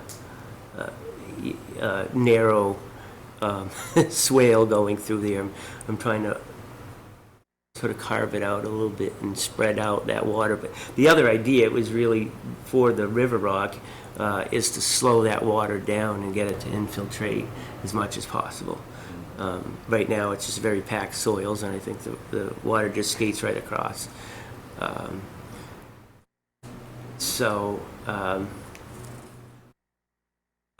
I'm not sure what more can be done balancing the tree versus the water, slowing it down. But open to suggestions, but I think it's going to help a lot. Anything from you, Jeff? Yeah, talking to Erin, she thinks that the changes that they made met what your concerns were at Yeah, the they last did, meeting that exactly. you had. Yeah. Unfortunately, I wasn't there, so. Yeah, no. They did. Well, we can go another direction if you get an idea. Yeah. Roy, anything? Nope. No, I don't have anything. Right. Close the public hearing? Working me tonight, Ed.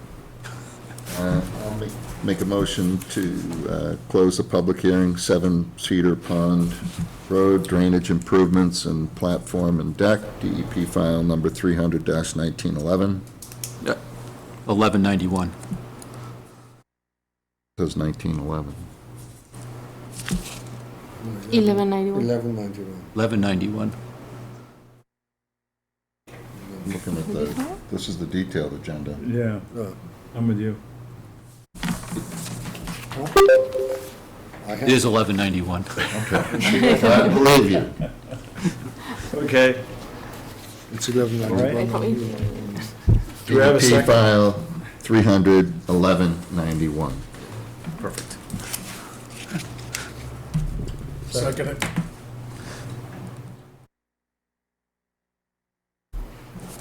Any discussion? Seeing none, all in favor? Roy Bishop in favor. Edwin Glass in favor. Ed Goodwin in favor. Carsten Stuber in favor. Saint Germain abstains. I can No, vote this this is one. a Oh, this one is the other one, Yeah. yeah. Saint Germain in favor. Okay, I'm going to make a Yeah. motion to approve the notice of intent drainage of improvements and platform deck DEP file number 300-1191, 7 Cedar Pond Road. The improvements as made and standard OOC conditions, as well as the restoration plantings and drainage swale, and the certificate of compliance not to be issued until after 2 growing seasons. Yep. I second it. Any discussion? All in favor? Roy Bishop in favor. Ted Winglass in favor? Ed Goodwin in favor. Carsten Stuber in favor. I'll make a motion to, Saint Germain abstains, sorry. Like, it's a continuation, so I cannot vote on Correct. this one. Yeah, Right, it's a- yeah. Correct. Yeah. I'm gonna make a motion to approve and issue an order of conditions pursuant to the Sturbridge wetland bylaws with the following special conditions as noted above. Second it. Discussion? No? Roy Bishop in favor. Ted Winglass in favor? Ed Goodwin in favor. Carsten Stuber in favor. Saint Germain abstains. Thank you.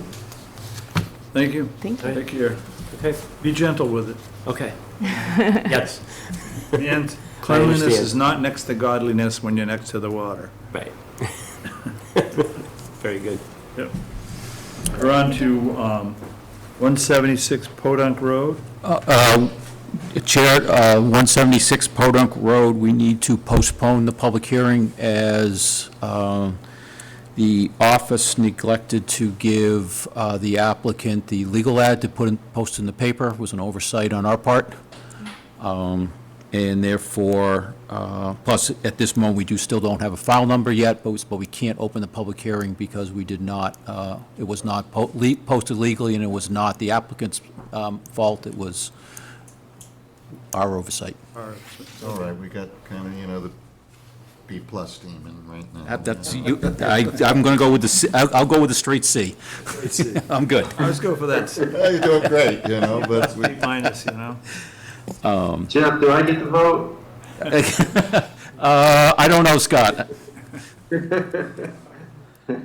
All right, we're on to, So I think we just need to, so we'll postpone it to the May 9th. Motion to, what date do they want? May 9th. No, but it's not open. so- It's not technically open, so you don't have to make a vote motion. Okay. We're just postponing it to May 9th. Okay, all right. all right, now we're at 36 Champeau Road, notice of intent, construction of a single-family home, wetland crossing, associated site work, pool, and vista pruning. I love that. Do we have a file number? We do not. Okay, now this is Ted's point right here. Right, Ted? Yeah. Why are we looking at this if we don't have a file number? Statutorily, you have to, you're supposed to open the hearing within Yep. 21 days of a filing date, Yep. unless agreed to by both the applicant and the commission. Well, it's open, so, Yeah, you called it, it's open. yeah. So let's hear it. What do we got? Good evening, folks. Scott Jordan from Ecotech. Chris McClure from McClure Engineering is also available. He's online also. This property is located off Champeau Road, and we did have a site walk a few weeks ago. I know a few members were there. Aaron was there, or Jeff was there as well. We're proposing a single-family house project. We have a long driveway that we're coming off Champeau Road in the northern portion of the site. We're skirting between a couple of wetland systems. That northern portion of the site, top of the page, has an extensive wetland system associated with a couple of intermittent streams. So we initially come off the site. Again, we're weaving the driveway between a couple of wetlands, and about mid-page, we have to cross an intermittent stream. That stream previously had an 8-inch culvert pipe in it, but it appears to have been washed out or removed in the last few years. So we will span that channel with a stream crossings compliant culvert. We do have to fill 538 square feet of BVW to install the culvert, and we are proposing, I think it's 1,100 square feet of replication. So 2-to-1 requirement we're meeting. That'll be just to the north and west of the crossing, fully compliant with the boarding vegetative wetland performance standards. And again, by spanning the channel, that's fully compliant with the bank performance standards in the wetland regulations. Then the driveway proceeds to the southeast, up to a relatively level spot where we're proposing our single-family house. We have a detached garage. We also will have a barn, and we have a pool behind the house. No structures within 50, meeting bylaw requirements. Obviously the house project is within the 200-foot buffer. The house itself is not within the state 100-foot buffer. It's outside of that, as well as the detached garage and the barn. We do propose to do some clearing of trees. We're proposing a 30-foot wide area where we'll do some selective removal. Just for vista pruning purposes, we will not remove the stumps as required in the bylaw for tree removal. Just to, potentially enhance the view a little bit. As you know, this is lakefront property. We have Long Pond down there to the east.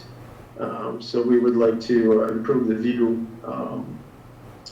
And as far as septic system has been designed, this property has been perked in the past. It's mapped with good soils. We have to do the confirmatory testing.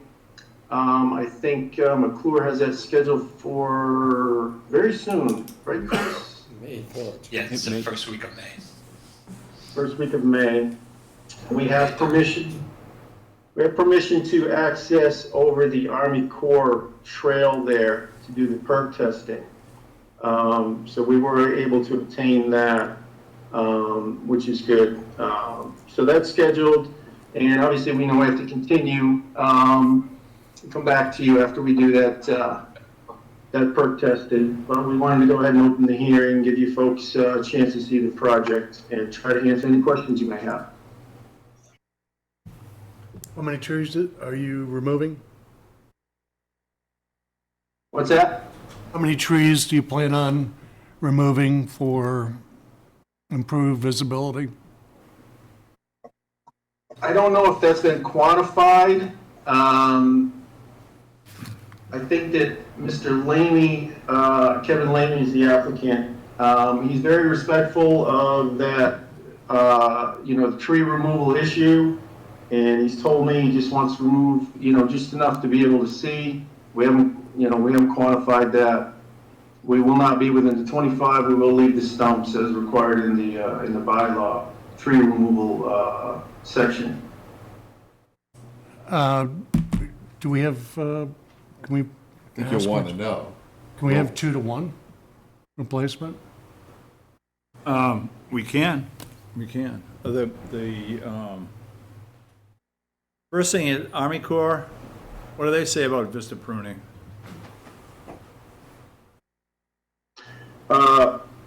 Well, it's on our private property and it's outside of the flood zone, flowage way, so I don't believe that it would be within their jurisdiction. So how far does their property move from the wetland, from the lake?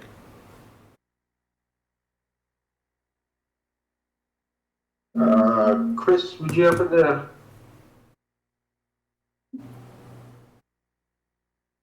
We own down to the lake, correct, Chris?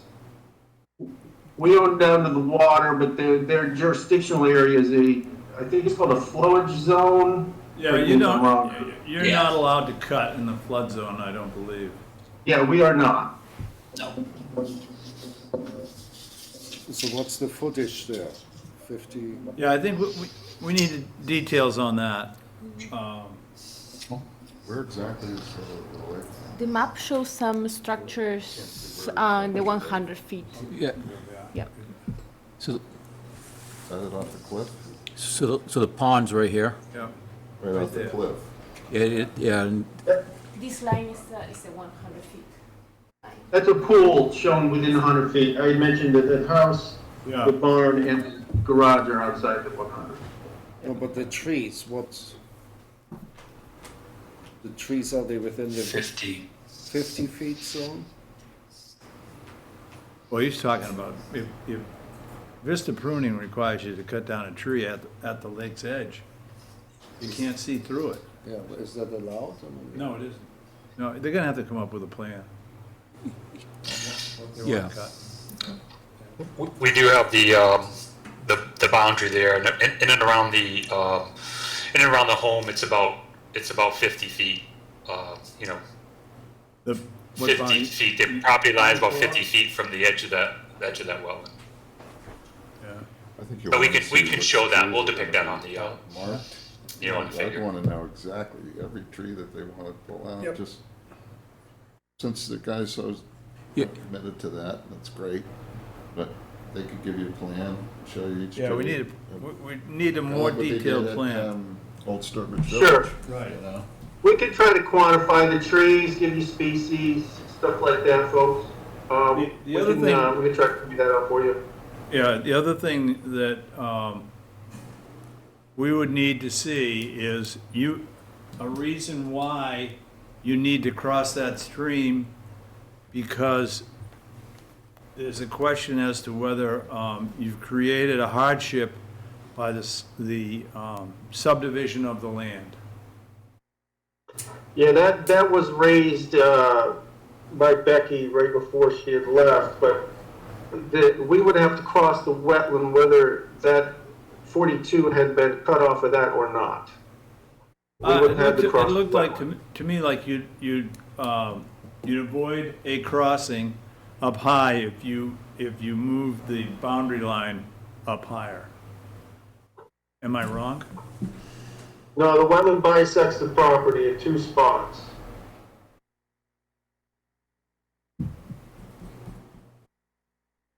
Where's 42? Yeah, but right here, Yeah, kind of, property line kind of goes off the page. property line that is up here, and it was subdivided for a lot up there, and it requires you to go through the wetland. We need an answer. Even if we did access where you're showing there, top left, we would have to cross the stream further along to get back to the buildable area. There's not enough room in the northern portion. So we would have to cross that wetland either way. And so it would be a very similar layout. We would come in off Champo, skirt around the wetland, and then we still have to cross the system that bisects the central portion there. My eyes are deceiving me then, because I see this as a wetland crossing here. Yeah, there's 2 of them. A wetland here and another wetland. No, there's one.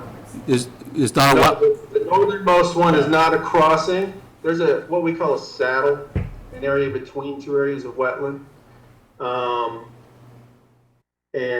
There's a grade change there. We are actually going to propose, I think, 2 12 RCPs there, just in case there's, drainage under the driveway. But no, that's right at Champo Road where we come in. We're showing erosion control barriers because we're close to the wetlands. But that's not a wetland crossing. Just the one in the middle of the page. Those 2 wetlands aren't vernal? No, they're real wetlands. So I'm more concerned about the fragmentation of that wetland than the crossing of the stream, because the crossing of the stream, I assume, is like with a bridge type. So there's still connectivity in the water feature.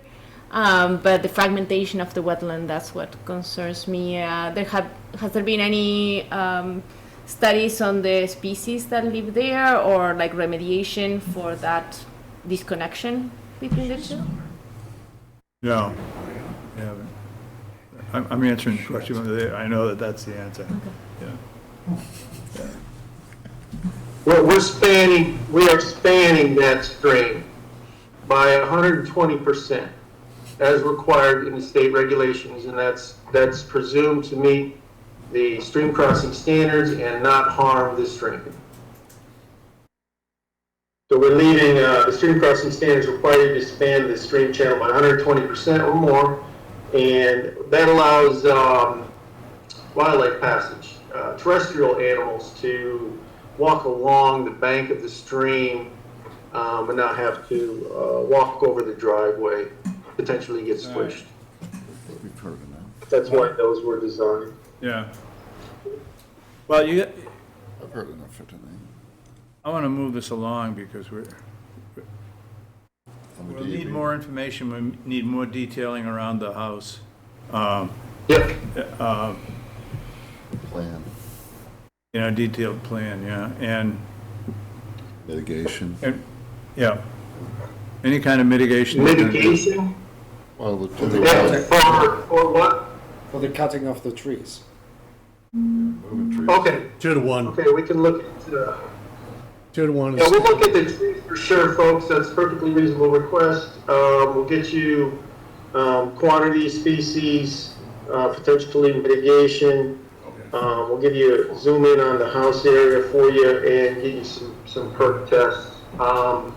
When is the next hearing, Jeff? The next hearing is May 9th, then the following one is May 30th. So, Chris, I think that works, right? Would that work after the perks? Okay. Soil testing, I think, is May 3rd. Yeah. Yeah. So are you going to be able to get us revised information by, We're going to take a look at it. you'd have to have it to us by May 2nd. if you want to be on May 9th. He's telling us they're gonna go this way. We've got to tell him if we're gonna let him.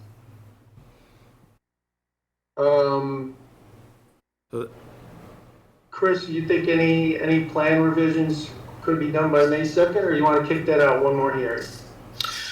Well, we'll be able to, it would just be the identifying of the trees, the quantity and quality of the trees.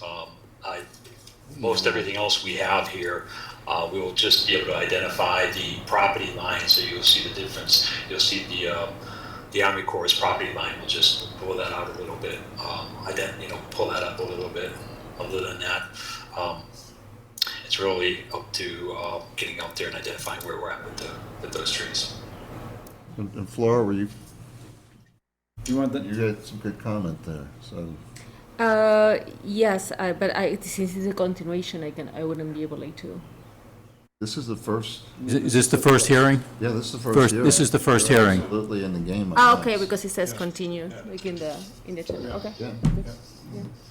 Yep. So I will look at the documentations that are there, but yes, having the plan for the how that road, it's not a road, the pathway to the house will disconnect the driveway.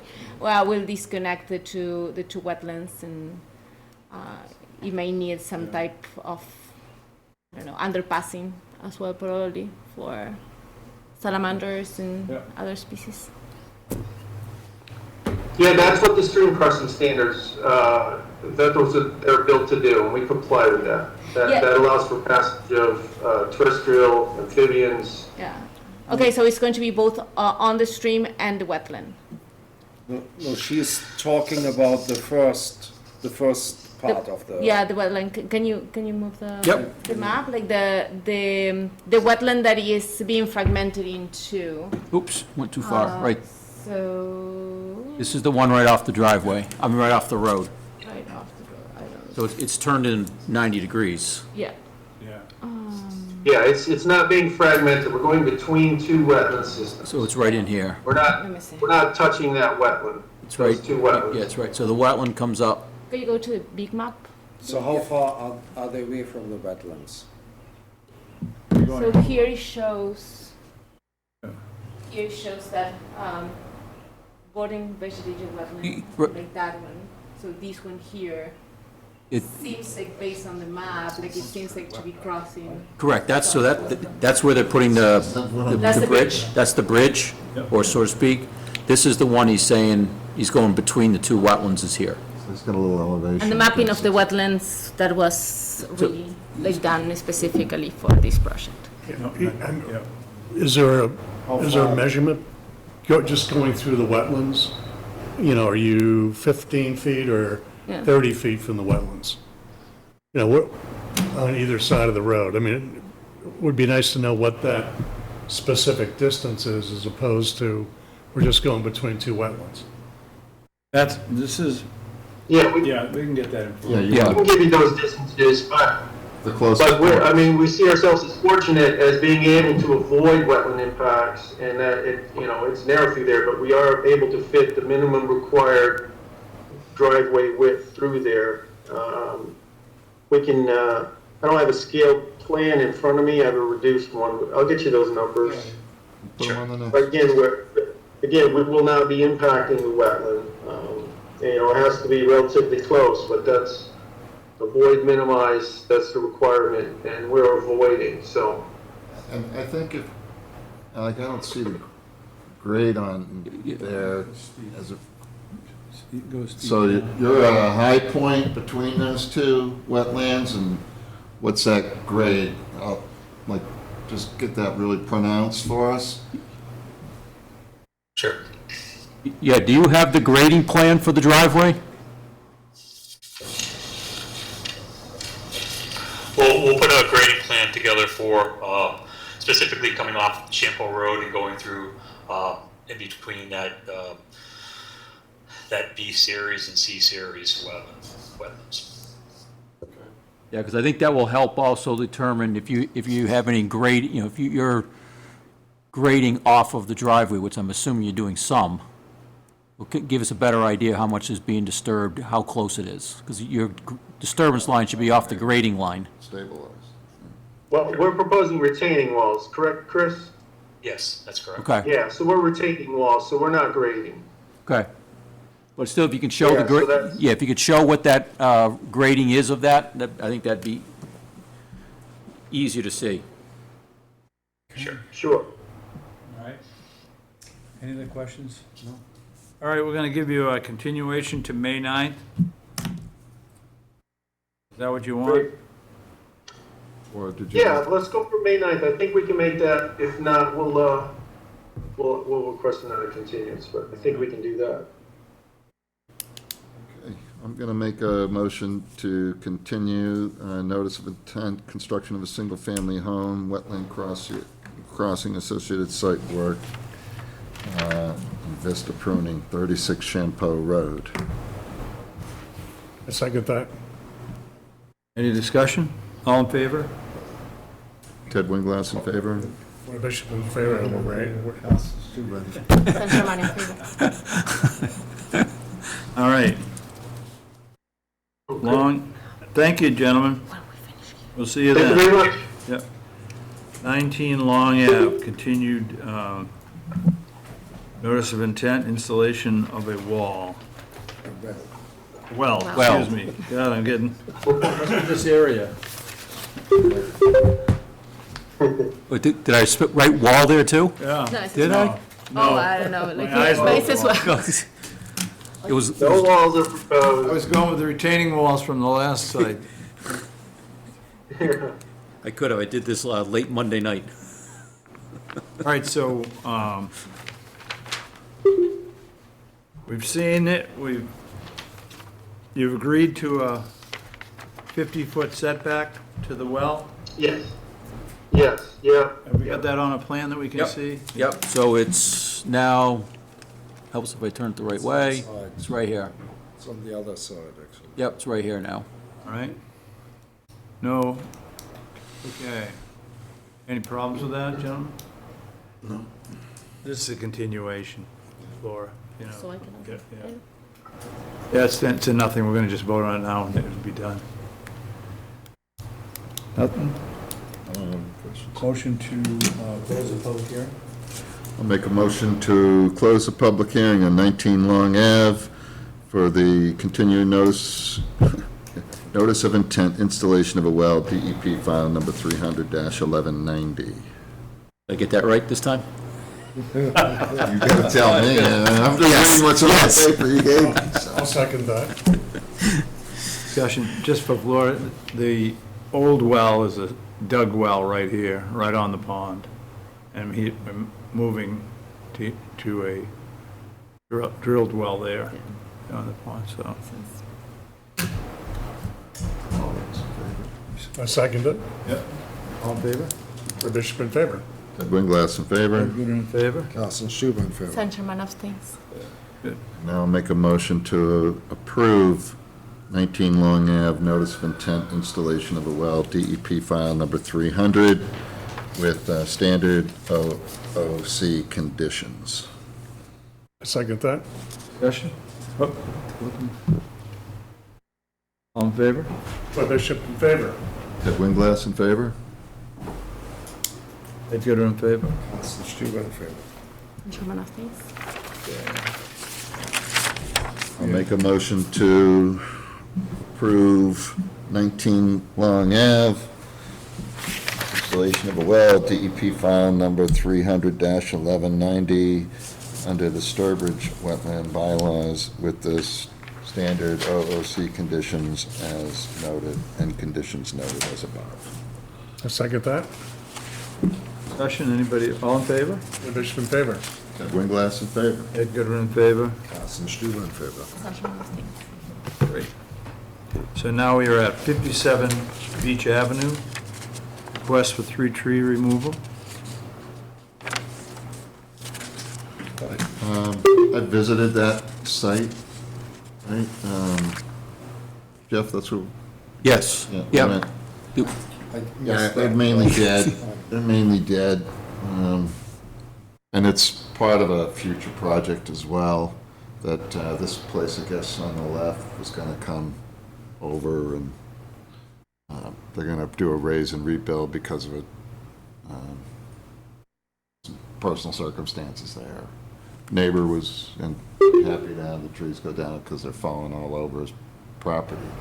The guy who was there, though, said they were gonna add a couple, they wanted to add that pine tree out by the lake.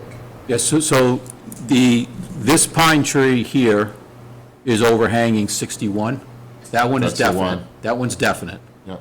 There was 2 pines here and a maple that are in bad shape.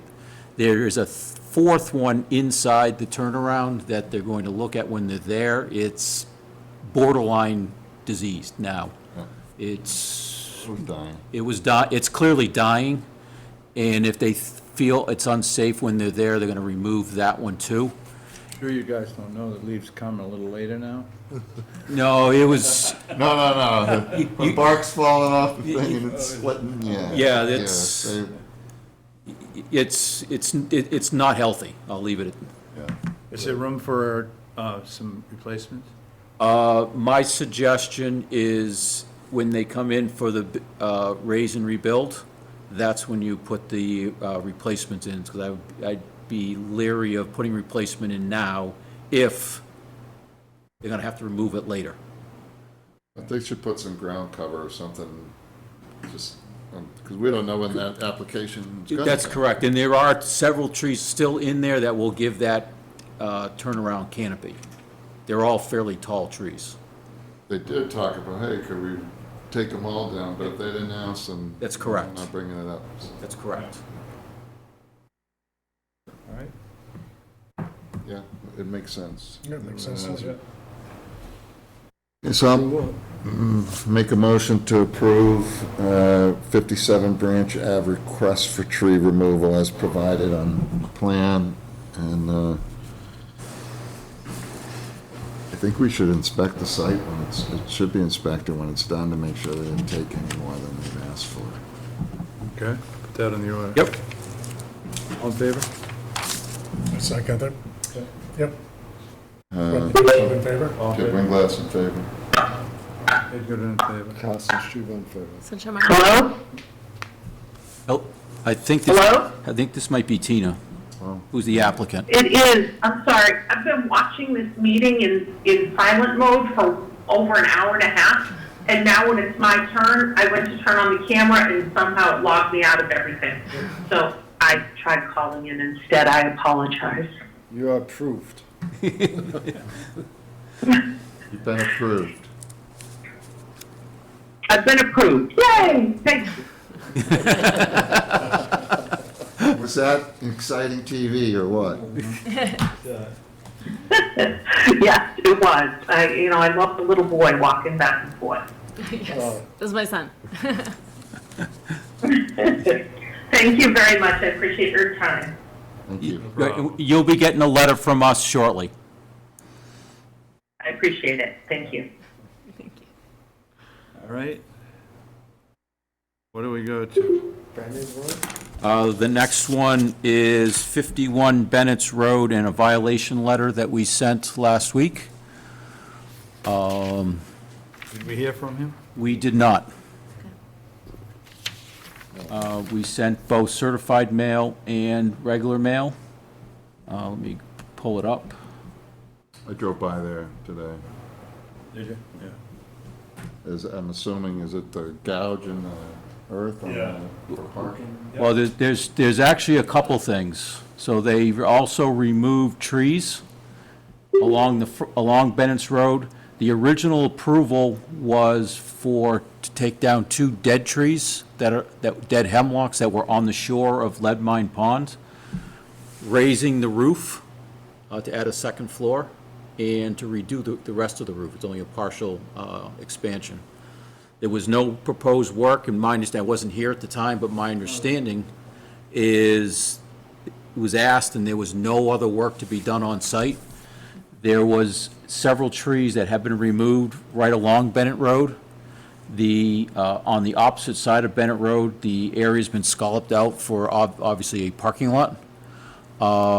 And this came in from an anonymous call to the conservation, and it didn't specifically name this property, just said a property on Bennett's Road. So we took a drive down. We weren't sure which one it was, and it was pretty obvious when we got there. You know, the bobcat's still in the front yard, so. you can Yes, see and they've now, what it looks like, they've taken the stumps or ground them down because they're not visible now. Right. And then there is, You wouldn't have known there were any trees there. that's correct. It was obvious when we were there last week. They're gone now. Obvious, it was probably 6 trees, Yeah. you know. And there is bark mulch now, or stump grindings all along the bank now of the, where they've scalloped out which was not there last week.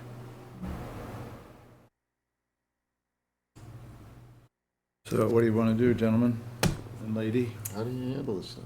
What? This, you know, So, this is kind of a new one What's, for me. what's recourse? didn't talk at all to them. What are our options? No. Well, we can hit them with a, violation, that they're in violation. If that's the first thing, see if they'll come in and put together a plan to correct or to, There's nothing to cease and desist, because it looks like he's done all of his work. Yeah. In reality, he's Well, gonna we say, should- fine, put a cease and So in theory, we gave him a cease and desist letter to come in here to discuss it with you. We did not hear from him. Our suggestion would be an enforcement order. How long since they sent the letter? We sent that last week. Okay. Told them that there would be a meeting this week on Thursday at 6 o'clock. And we didn't hear anything. Didn't hear, be here, not be here, argue, didn't argue. Yeah. We didn't hear anything.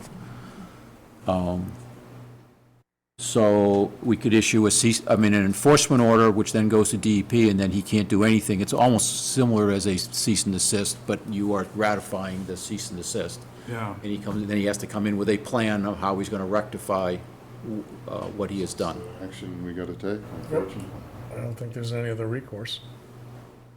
No, the other thing we should do is tell the town not to approve his building permit. And notify them. So he has a building permit, I would assume. but he doesn't have an a occupancy but we can do it on a certificate of compliance, correct? Yep.